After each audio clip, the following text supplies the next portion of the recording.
like to welcome Claire McDonald. Claire is part of Moms for Lungs, a grassroots campaign organization that is concerned about the impact of air pollution on children's health. She is their school's lead, working specifically with school communities in Lambeth and Southwark. Thank you, Claire, for being here today.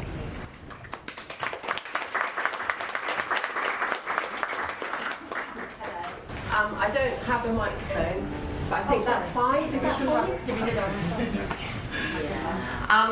Just like to say I'm gutted to be going after Agnes because she was brilliant. So I'll try. My presentation is about us as Mums for Lungs, what we do, how we work at a grassroots level and the power we think that has, and how we try to affect policy through communities. And we do try and affect policy in lots of different ways, but I work mainly with communities, so I'm going to be focusing on that. And then I'm also going to talk about how the Environmental Research Group has helped and enabled Mums for Lungs.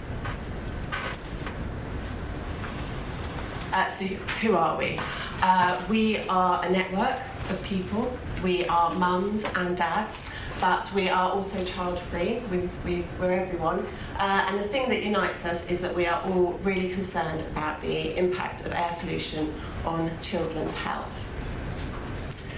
We're based in London, all around London and beyond, and we're actually setting up a network in Manchester at the moment. So we're kind of nationwide. I started volunteering in 2018. I've got 2 children. I live in Lambeth. I became very aware of air pollution and the impact on children's health. And I think I probably learnt about Rosamond fairly recently and was really shocked, and I wanted to do something about it.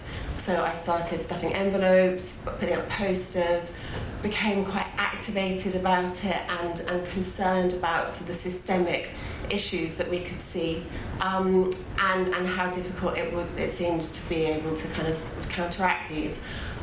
So I volunteered, became much more educated about the issue, and now I am one of 5 part-time employees of Mums for Lungs. And I'm the school's lead, which means that I work with school communities in Lambeth and Southwark, and I build awareness of air pollution in these communities, and that's with the children, but also parents, teachers, leadership teams at schools, and also sort of the school community, the people around the school.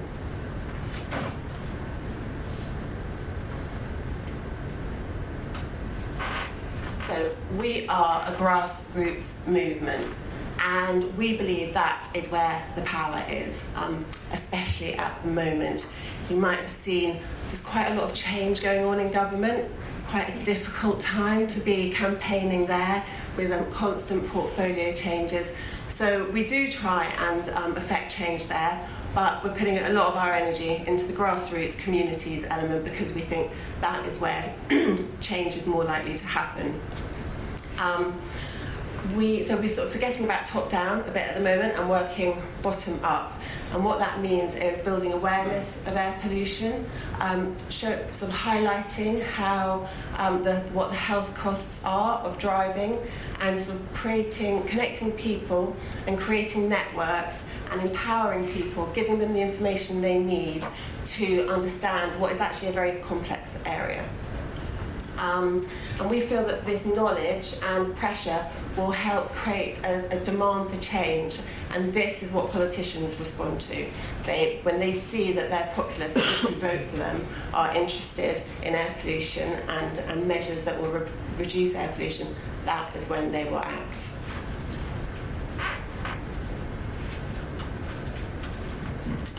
Just get my water. So, and the thing is, air pollution is really complicated, and there are so many barriers to understanding it properly.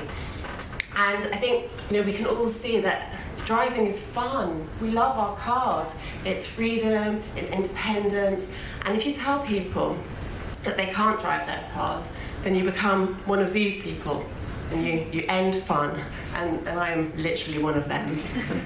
and so these sort of emotional barriers mean it's really, really difficult for people to take the knowledge on board and take the action that they need to take on board and do the things that need to be done.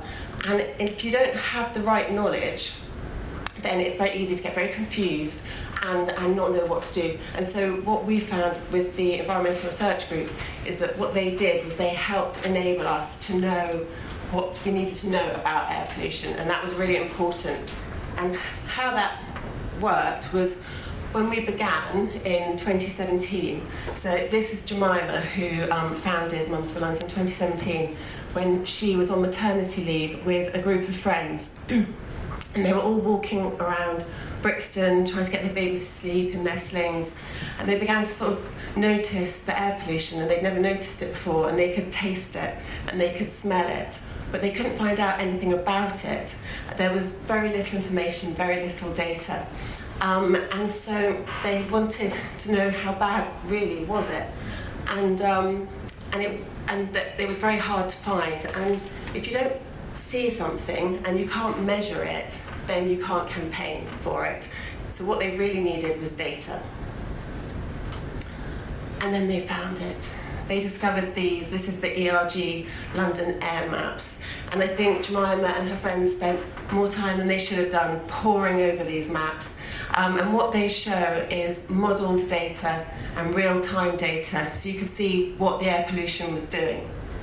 And that was a game changer for them, because it meant that they could see that there was a problem. It highlighted the issues, and it also meant that they could see that when the numbers changed, that something was happening. So if the numbers got worse, something had happened, and if the numbers got better, hopefully something had happened.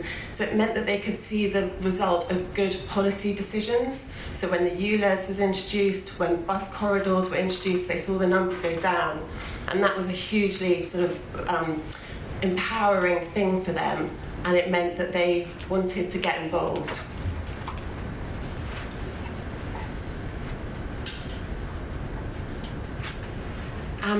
And so that was the beginning of a relationship between Mums for Lungs and the ERG.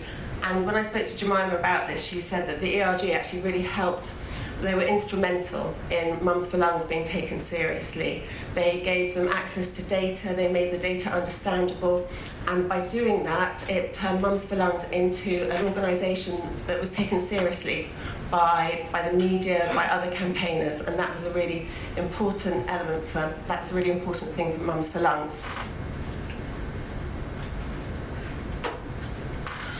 And the relationship between Mums for Lungs and data and knowledge has continued.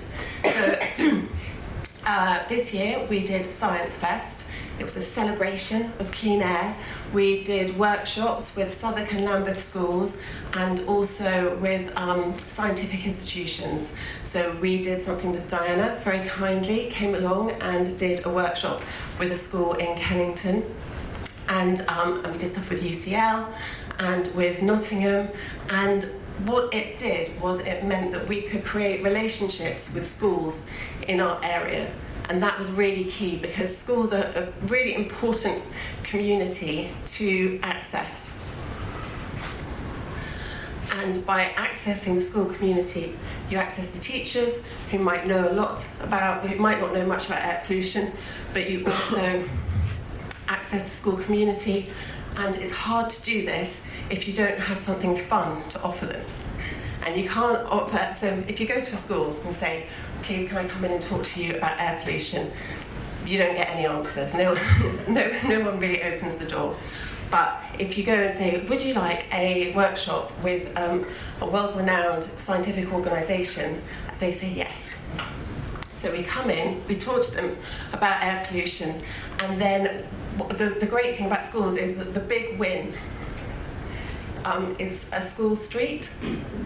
So you can campaign and campaign and campaign, and the end result is something really, really good, which is a school street. And this reduces air pollution for everyone, it potentially reduces traffic, and so it's a good end goal to have.